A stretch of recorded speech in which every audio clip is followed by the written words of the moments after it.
Hello there, everyone. It is Justin, your Eagle Skipper, here with episode 29 of Journey to the Top, here with Darlington FC. Now, I told you that we'd be coming back for our game against Yeovil, and as you can see here, we're coming back against Tranmere, but there's a couple reasons because of that. The first reason is that this game has been delayed due to waterlogged fields at Yeovil's home stadium twice already. And this other reason is that Yeovil have really fallen off the bus. They have not won a game since the end of November. Right here, their last win was on November 26th. It's already January 15th, so they have fallen off the top. They are now sitting 7th, and it's just going to be a while before we get to play them because it's probably the rainy season, and this game will keep getting pushed back and back and back.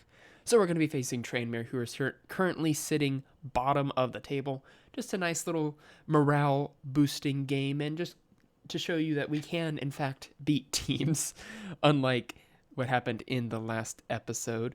But since you were last here, quite a few things have happened. Let's first look at our medical center, go to injury history. Lee Connolly picked up a 5-week twisted ankle injury, which was not ideal at all. So if we come to our transfer history, we brought in Carlos Richards in on loan from Hull.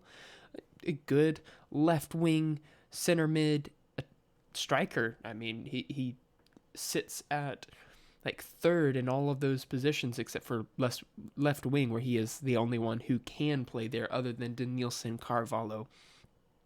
And speaking of Hull, I got a notification that Henry Kumwenda, who is here for a couple seasons, did make his debut for them. So good stuff from Henry, hoping he can continue to push forward. And other bits of little news, we lost a couple of youngsters who were poached by some larger teams. Well, this one was poached by a larger team. Alan St. Just, left winger.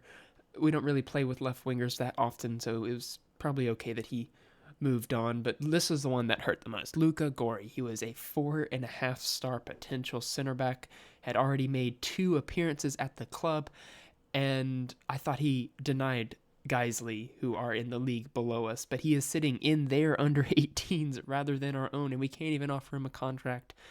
So that's really disappointing. But let's just take a look at a schedule and see what's happened in the 2 months since you were last here.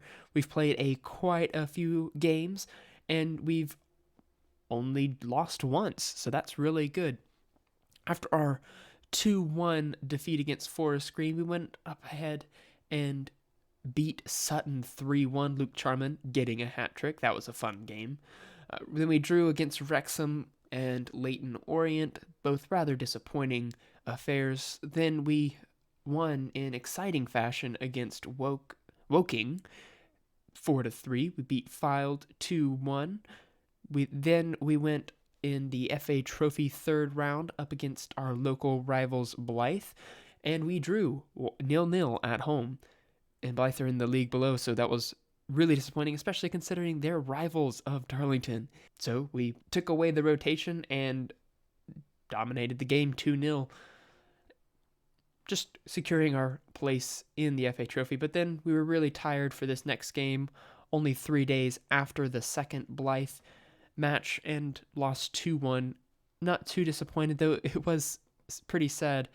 Joe Leasley here, he scored his first 2 goals of the season against our club in that game. Not great, but it was all right. We were able to kick on in the next game, though, beating Wealdstone 1-0. Then we drew against Chesterfield 1-1. But then the last 2 games have been 6-goal affairs, with a 5-1 victory over Boreham Wood, and then a 6-0 drubbing of Kingstonian, where Luke Charman scored 4 goals and Jarrell Kwanzaa scored twice. So let's go ahead and get in today's match against Tranmere. If I can find the tactics screen, here we are, and this is the team that we're going to be putting out against Tranmere today. We're going to be sticking with Harvey Davies in goal, a back 4 of Gilbert, Bennett, Kwanzaa, and Ealing. Ealing is pretty much supplanting Easton Hughes, who has not been playing particularly well. we're just going to bring him in off the bench. Hughes actually did get an offer in from Birmingham, who are in the championship right now, but Luke Charman was able to convince him to stay at the club, so that's good stuff. In midfield, we're going to be going with Charlie Savage, Harrison Neal, and Elijah Dixon Bonner. Up ahead of them, we're going to be sticking Connolly right there with Harker and Charman leading the way. Let's go ahead and get into this match. I didn't click forward quite enough, but we can go ahead and go in this match, and really we're expecting to dominate this game. We're on a good run of form, facing bottom of the league, and there's really no excuses. Let's tell them that the recent form standings have them at the bottom and us near the top, and to go out and do a job, and that has got them going pretty nicely. We've got our mint uniforms here, and they pick up a yellow card in the first minute. That's not exactly what they were hoping to see from today's game. Let me pause this. I accidentally turned off the sounds. I'm hoping that's coming across on your end. It shows that it's not picking up on my recording software, but I hope it is. We're now sitting fourth in the table. Let's get a little shouty. Just give them some encouragement. Get some green smiley faces across the board. And it is a highlight that is starting with a Tranmere attack, but Luke Charman able to put in a timely tackle. Kwanzaa able to get it forward, but not able to find Rob Harker, and Gilbert pretty out of position there, but Bennett is able to get on the poor pass from the Tranmere player, and Neal gets a ball over the top for Harker, who's able to run on it, takes one touch, pops it into the far right side of the net. That's a great assist from Bennett, and a great piece of work from Harker. They both really deserve that. Let's take a look at it again. Bennett takes one touch, two dribbles forward, puts it well over the top for Harker. The defender missed the header, and Harker was really composed to get that one away. Great teamwork from our club. We've only got 47% of the possession, which is not exactly the way we want to be playing. Gilbert is also not looking too good out there. We may bring Hughes on and bring Ealing out onto the left, which he's more suited for. He's started to become accomplished at that position, even though he wasn't able to play it in the start of the season. Just going to keep pushing forward. As we've got a highlight, and I can't really commentate very well. They're coming forward, gets the ball well over the top. Harvey Davies that's the sort of stuff that we get from him. Just thoroughly professional, no nonsense, stops the attack in its tracks. They're leading us on XG because of that, but Harvey Davies is keeping the team in check. I'm going to tell them that there's room for improvement. There's more to come from our defenders. I'm disappointed with our midfielders, and there's more to come from our strikers. That's pretty accurate to how things are going at the moment. And once again, we see a highlight for Tranmere starting out. Really would like to see us get a highlight before too long. Gilbert probably will be coming off along with Elijah Dixon Bonner. Neither of them are particularly playing very well, and we can go ahead and at the end of this highlight make those changes as they've got a long kick. Reece Bennett is able to get that one out onto Harker, who is rushing forward. He's got Luke Charman off to his right. Will he play it over? He will, and Luke Charman, in absolutely miles of space, botches the finish, but Harker is able to keep it in, puts in a cross, wants Elijah Dixon Bonner, and Neal clatters it off of the defender. That's going out for a throw-in, but before we get that throw-in, let's go ahead and make a couple changes.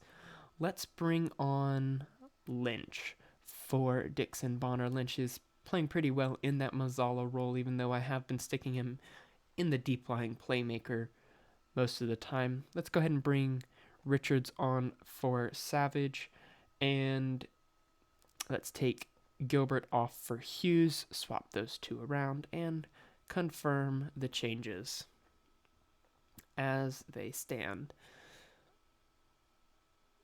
And, I mean, right away, Hughes is opening us up with a throw-in, which we haven't seen much of yet today, which is good. An attack starting from us, and Charman isn't able to get that one away, but even if he was offside.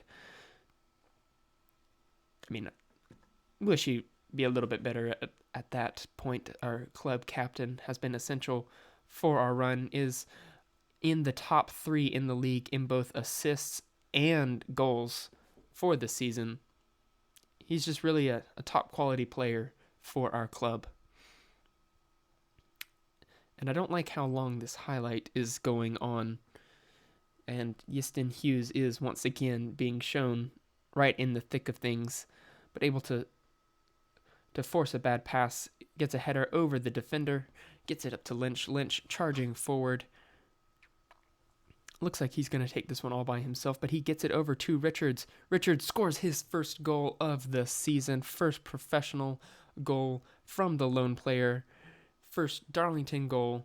Lynch, unselfish play, gets it over to Richards.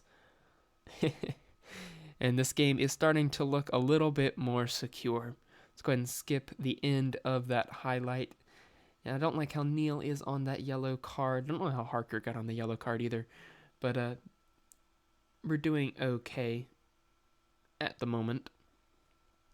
Though, as I say that, a highlight starts with them clearing the ball long.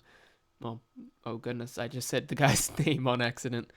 But Kwanzaa is able to get it down into the path of the Tranmere player. That's not what we want to see. We don't want the wheels to start falling off at this point in the game. So we'll bring Neal back just a little bit further. We'll just bring him a little bit further back. Instead of having him as a deep lying playmaker, what do we say? We make him an anchor man. Just sitting in there, providing some cover for the defense. Neal really should be coming off, but we don't have any more substitutions. But I'm satisfied with the way that our 2 subs have changed the course of this game. Though Connolly also is deserving of a substitution. But there's only 2 minutes left in this match. Pretty professional job. We really shouldn't have let in that last goal, though. For their XG, I think getting a goal was pretty fair. We only held 46% of possession, good pass completion, several more yellow cards than I want. I'll tell them that it was a good win, and we'll get out of the locker room, see how this one goes. Let's take a look at our inbox. Got a little scouting meeting. Sebastian Christensen. Okay. Decent, but I mean we're pretty good in defense right now. We've got quite a number of players, and as we are in the January transfer window, which I realized right before playing this game, which makes sense how we've lost a few players. Just want to show you guys in our development center under the loans what our loan players have been up to. Fidel O'Rourke has scored 16 goals for Southport, which puts him top of the Vanarama National League North's charts. So that's good stuff from him. Good to see that he's making the most of his loan. Jordan Keane also playing decently well in his time at Halifax. Mo Silla has not been playing particularly well for Boston United, though Boston is top of the league, so that's good to see from him. And Thierry Small, playing in Panama, has played really well, and not only that, he has made his full Panama national team debut. But not only that, if we look at it, he's got an assist and the player of the match in that one game. So Thierry Small is probably going to be coming back into the first team next season because he has really been developing a lot better than Gilbert. If we just take a look at Gilbert has really been dropping off in a number of places. He's got a little bit better mentals than Thierry Small does, but his aggression really leads him to get more yellow cards than he should. 6 yellow cards in his 23 appearances. But we're going to be sticking with Gilbert for the rest of this season, most likely, unless we get an injury or if Hughes decides to leave us. But let's take a look at our schedule, see when our next game is going to be. I think our next game we're going to come back for is this Dulwich Hamlet game on the 7th of February. If we just look at the league, well, we are top right now, and Dulwich Hamlet is sitting third, 1 point behind. Leyton Orient is on level on points with us, so that will probably be the following game. But for this one, we're going to need to win against Dulwich Hamlet if we are going to be victorious in our first season in the National League. We just take a look at our club history. I know I'm rambling now, but if we take a look at our club history, this is the first time since the club went extinct that we have been at this level, and we're just really trying to bring Darlington back into Football League relevance before we get on to another club. We'll just stay here, hope to make them established in League 2 so that they don't just leave, and they're starting to do yard work outside, so I've got to end this episode off here. If you enjoyed it, go ahead and leave a like, drop a comment if you'd like to name one of our youth intake players, and subscribe if you'd like to join us on our journey to the top.